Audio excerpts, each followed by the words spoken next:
Welcome back to Network Africa. 3 former African leaders have been indicted in what is generally believed to be the biggest financial data leak in history.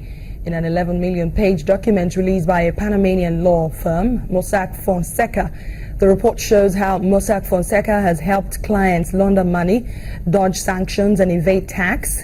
The company says it has operated beyond reproach for 40 years and has never been charged with criminal wrongdoing. The African leaders named are former President Hosni Mubarak, Libya's late leader Muammar Gaddafi, and one-time President of Sudan Ahmad Ali Ghani. The data contains secret offshore companies linked to the families and associates of Mubarak, Gaddafi, Ali Ghani, and Syria's President Bashar al-Assad. The documents also show 12 current or former heads of state and 61 people linked to current or former world leaders in the data. The Uganda Supreme Court has dismissed the petition seeking nullification of President Yoweri Museveni's disputed re-election last month, clearing the way for the 71-year-old veteran leader to extend his 3-decade rule. The ruling had been widely expected by political observers and the opposition. Many analysts believe the process was, however, unnecessary. An election petition seeking to nullify Uganda's President Yoweri Museveni's victory in last month's vote due to widespread irregularities was dismissed by the country's Supreme Court. The ruling had been widely expected by political observers and the opposition in a country where the judiciary is frequently accused of bias toward the incumbent. Museveni won another 5-year term in the February 18 presidential election with 60% of the vote, but all his main opponents rejected the results, alleging widespread rigging and intimidation by security forces. The judgment was made by 9 justices, and the head of the Supreme Court, Bat Katurebi, read out the ruling. Having made due inquiry into the petition, on the basis of our findings set out in the judgment, we hereby declare that the first respondent was validly elected as president in accordance with Article 104 of the Constitution and Section 59 of the Presidential Elections Act. Accordingly, this petition is dismissed. We make no orders to post. On March the 1st, Amama Mbabazi, who came a distant third with less than 2% of the vote, appealed to the Supreme Court to overturn the results of the poll. Point is that, yes, the ruling has come. We go by that, obviously. But the ruling is, we have dismissed the petition because we don't have evidence, and I'm going to give you the evidence, not in court, but elsewhere. Veteran opposition leader Kizza Besigye, who came second in the election with 35%, has been kept under virtual house arrest since polling day. Nicholas Opio, a lawyer at Chapter 4, an organization that supports human rights and democracy, told Reuters that the election petition was key in reforms for future elections. The petition was not about the possibility of winning, because it was impossible to win. This petition was about putting on the record in this country what happened. You see, many Ugandans believe, for example, that the 1980 elections were rigged. But if you ask them how they were rigged, nobody has an idea. And yet there is near consensus that that election was rigged. People cannot say how it was rigged because nobody went to court, nobody challenged the process, nobody documented this process. Some Western governments, which have lauded Museveni in the past for helping in the fight against Islamist militants in Somalia, have lately criticized him for clamping down on critics and harassing the opposition in Uganda. Let's get more on the story. We're being joined by Joshua Poro, a Ugandan journalist. He joins me via Skype. Thank you so much for speaking to us on Network Africa. You're welcome. How are you? I'm very well. This is the third presidential election petition in 15 years, which means that after every election, there's always a petition. But they have all been thrown out by the court. Is it that there isn't enough sufficient evidence? Well, you know, one of Mr. Mbabazi's lawyers during the hearing posed a very beautiful question to the judiciary, a question I found tremendously valid, a question no Ugandan had ever thought about. He did make it clear that in 2006 there was an election petition, and the court threw the petition out due to lack of enough evidence. Please mark the word enough. In 2011, there was another court petition that was thrown out due to lack of enough evidence, and now in 2016, another court petition has been thrown out due to lack of enough evidence. So this lawyer did ask the judges that, will this ever be enough? Or when will it ever be enough? So you see, due to lack of evidence, evidence was stolen from Mama Mbabazi's office, so he cannot have any evidence. Secondly, there was 10 days, which is time given by the court for Mbabazi and his lawyer to file an electoral petition, and also for the electoral commission to file their response. That is enough time to alter the evidence. And of course, a lot of evidence was tampered with. But as you can see, Mr. Mbabazi there did say that he will provide evidence outside court. So we are still looking forward and waiting to hear this evidence. However, one has to put into account that the lawyers, some of the lawyers who were representing both the first respondent, who was President Museveni, and the Electoral Commission are from an advocate group called Kampala Advocates, of which the Chief Justice, who was presiding over this case, is the founder. Do you think that if you were the Chief Justice, you would let lawyers from your law firm lose a case that you are presiding upon? No, you do not want to taint the credibility of your law firm or taint the credibility of a company that you formed. So it is impossible.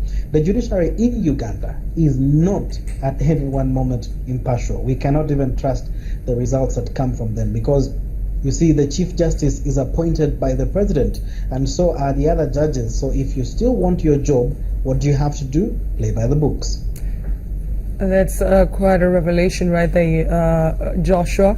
There have also been reports of killings in Western Uganda.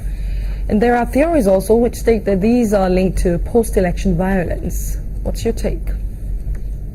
Well, you know, I must say that there have been so many killings since the elections. In just the period of 1 month, we have had over 40 murders all over the country.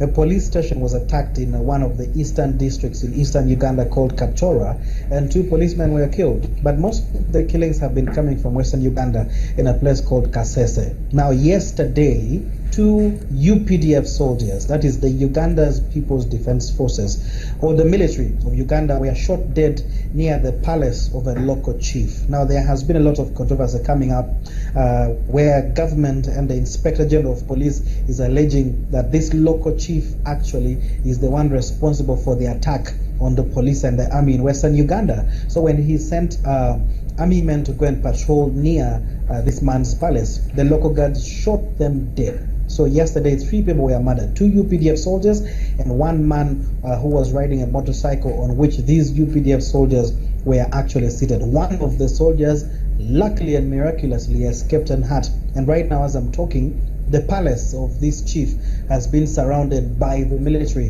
and he can go nowhere. So many critics of the government and also ordinary Ugandans do believe that this is a rebel group, which is the Allied Democratic Forces. We can't be so sure, because this started immediately when President Museveni was declared winner of the February 28th elections 2016. So we can, for some reason, of course, connect it to post-election violence, because these are just people who are trying to come up to say, you know what, we don't support this guy. He has been here too long. It's been 30 years and he is still in power. How exactly are we going to do? You know, you notice that people were born in Museveni's regime. Now they are also having children in Museveni's regime. So the generational difference is quite very, very small. So most of the people in Western Uganda have not taken this lightly and are fighting heavily against the Let regime. me quickly hear. Is what is bringing them out. Josh, let me quickly hear if the government has addressed any of this in quote police brutality, like we have seen in many videos during the election and after. Has it been addressed in any way? Well, let me just ask you, how exactly is the government going to address police brutality when they are the ones orchestrating the brutality? You see, the Inspector General of Police issued a shoot-to-kill order on protesters. So how exactly is police or government going to address this? It is them orchestrating this. Just 1 week after the presidential elections, 4 unarmed men were shot in Kasese and killed by policemen and military police. So there is no way government is going to address this.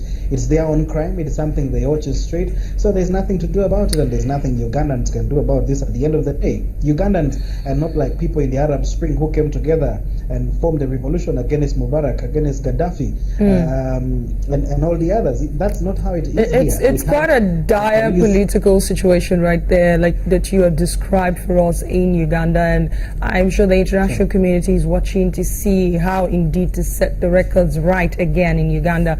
But before I let you go, it's been more than 40 days since the election, and Dr. Kizza Besigye, the main opposition candidate, is still under house arrest. Why is he still being kept under house arrest, and what are the reasons? Do we know?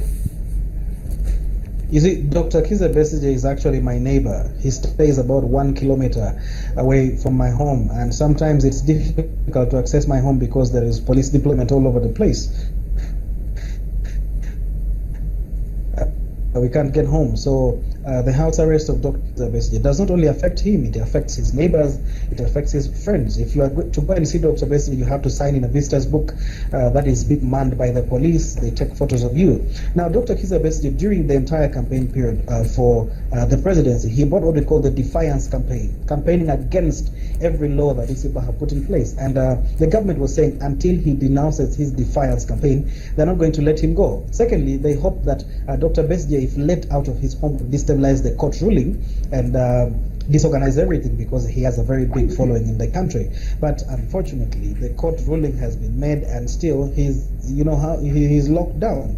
Now, on the 1st of April, which is Fool's Day, the Inspector General of Police made a pronouncement and said that all policemen would withdraw from Dr. Besigye's home. So Dr. Besigye gets out at midnight and checks outside his gate and finds there is police in a roadblock. So we just took it as, I guess this is an April 1st Fool's Day. So it's because of the defiance campaign. That's what the police say, that until he denounces his defiance campaign, they are not going to withdraw from his premises. When the IGP says, okay, let us withdraw, and but we shall keep on monitoring you, and they do not withdraw, then we do not know actually what they mean. So we do not know when Dr. Besigye is going to be released. But of course, members of the diplomatic corps, that is the European Union, US Embassy, British Embassy, French Embassy, and so on, have gone to Besigye's home several times to pay him a visit. And members of the Uganda Human Rights Commission were so disappointing lately. They went and visited Dr. Besigye and condemned the actions of government on not upholding human rights, especially in relation to Dr. Besigye. A few days after that, they handed President Museveni an award for upholding human rights. So we don't know exactly whose side they are on or what is the kind of job they are doing. Thank you, Josh. So we are not even sure when Dr. Besigye is going to be held. Thank you so much, Joshua Poro, there, for painting a clearer picture of the happenings in Uganda post-election. Thank you so much for speaking to us on Network Africa. Joshua Poro, a Ugandan journalist. Some internally displaced persons in Adamawa State have refused to be weighed down by the challenges that stares them in the face. The settlers, who are originally from Gwoza in Borno State, have been fending for themselves and their families by going to the farm. Let's look at this report.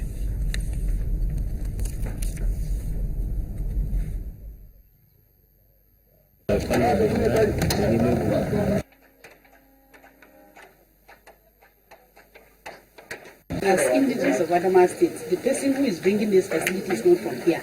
So we'll only plead with ourselves, with our brothers and sisters, that community interest should supersede personal interest, and therefore want to do it because these are children that will benefit our own people, not people from Imo State. So we should be able to give away whatever we are holding on to allow our children to benefit. But I think it's something that the government will be able to sort. It shouldn't cause any problem. If for today we have only enrolled one candidate, the day His Excellency came, Governor Rocha Sokorocha, he told us of this young girl that he met on the camp, and he said that was part of the reason why he desired to bring this structure to Adamawa State, for such children to benefit. And he instructed us that for the enrollment of this school, this young girl, Comfort, should be the first candidate to be enrolled. So symbolically today we have enrolled her into the school, but that does not mean she will start schooling here immediately. Let's take a break on Network Africa. When we come back, local volunteers in the northern town of Kirawa in Cameroon step up efforts to protect their city by arming themselves with handmade weapons against Boko Haram. That's in a moment. Do join us again.